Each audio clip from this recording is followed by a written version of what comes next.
Hi everyone. I wanted to make a quick video to answer a few questions about phase 3 of the exhibit design group project. I am sorry that my glasses are seriously reflecting light, but I can't see anything without them. I'm so sorry. I don't know why that's happening. All right, so a couple questions that I've been asked that we would like to answer for you. What does experience mean? Okay, so we're asking for you to focus on one zone of your plan. If that makes sense for your exhibit, you might want to focus on two because one leads to another, or you don't feel like one is enough. And you're going to have more details, more drawings, design drawings, descriptions, specifications for the project component. So if you were an actual exhibit designer that was putting together an idea to put forward to an aquarium or a museum, you would probably do this for the whole exhibit. You'd have it, an elevation, maybe even a model. You'd have lots of details, and you would need to clarify the direction of each exhibit and some of the graphics and things like that. But again, you can just choose one zone or area to get really specific with. So the visitor experience is the look and feel of the space. So there's some pictures. Let's say you Google the Monterey Bay Aquarium just as an example, and you Google exhibit space. The look and feel is kind of when you walk into a space is what are the graphics like? Are they really colorful? Are they playful? Are there lots of spirals? For example, once the aquarium had a tentacle exhibit on, and they had anything that had tentacles. So it was, squid and octopus, and on top of the building outside was just this huge, huge model of an octopus legs, eight arms coming out. And so the look and feel is, what does it look like? How does it make you feel? So these are things like the colors. Is it pastels? Is it bright, reds and blues? What are the textures, the materials, the graphic styles? Our sheet talks about the Warren Fish Hatchery in the historic hatchery building. The exhibits there, are about fishing and fish culture in New Hampshire. And it has a real brick interior and wood and carpet and panel colors that were chosen to coordinate with the materials in that space. Most of the photographs are black and white. The artifacts shown have a historic feel. At the aquarium, when you walk into, there was once an exhibit on tropical fish. So it was Baja. And it was very light feeling. So a lot of light, bright colors, sand colors. So then they had like pinks and bright turquoise. So it kind of matched the ocean feeling and flower feeling of Baja and tropical. In the exhibits, all the lights were, blue, very, very bright blue. So it looked very much like the tropics. The corals and things like that were everywhere. Even so outside of the exhibit, if they had space, they built, like a model of coral, and they had that for people to touch or for kids to play on. There was a touch area, and it was very low down so that kids could easily reach in. So that's kind of the visitor experience. Is what does it feel like? What does it look like? The visual kind of display. So, okay, what else do we need to specify for the audience? It's more of just narrowing it down. Your audience again, just think of them again. Who is this for? What am I addressing? Who am I addressing? And just re-clarify that.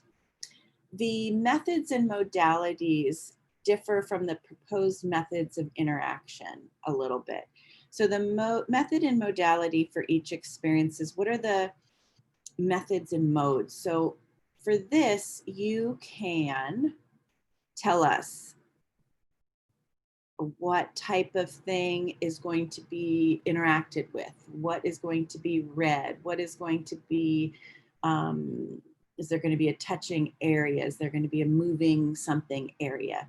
And we'd like to see examples of things starting to be written up. So let's say your exhibit, let's say there's an exhibit, some signage that you're going to create.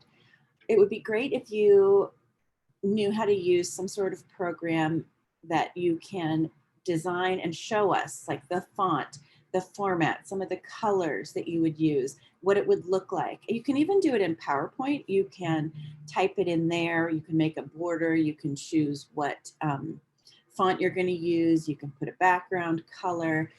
Show us some examples in there in this phase of what some of the signage would look like. And you would choose maybe one zone, one area, and do examples of all the different signage that you think you're going to have in there. So this is a deeper dive. So what we want is for you to be able to say, this is what it would look like. This is what it would feel like while you're here. The lighting is going to look like this. The flooring is going to look like this.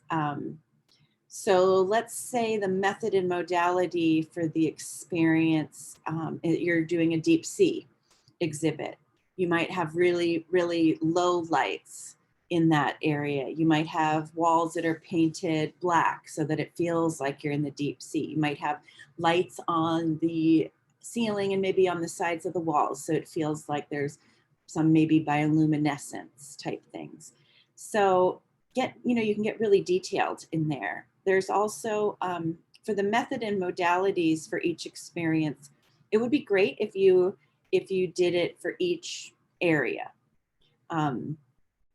But again, this is a creative project, so you're going to get into one section and that might be really, really detailed, and the rest are not going to be so detailed.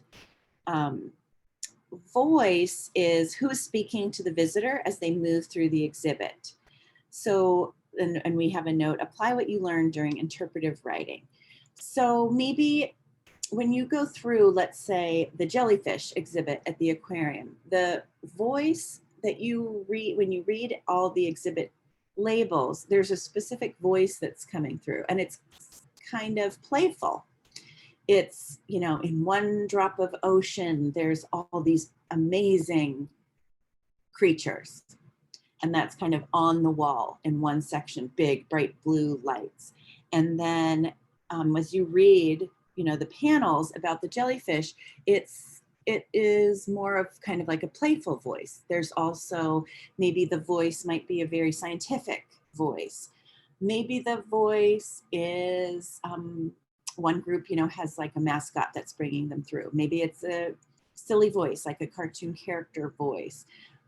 This is like a literal voice and a not literal voice. So sometimes the voices can also be just what is the kind of underlying tone of all of the messages that you read. It's kind of, maybe it's really soothing to the people that are walking through.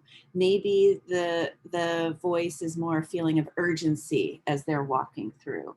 So figure out what that is for your exhibit and let us know, explain it, kind of get into that, why you're choosing that voice. What is it about that you feel will help with your message?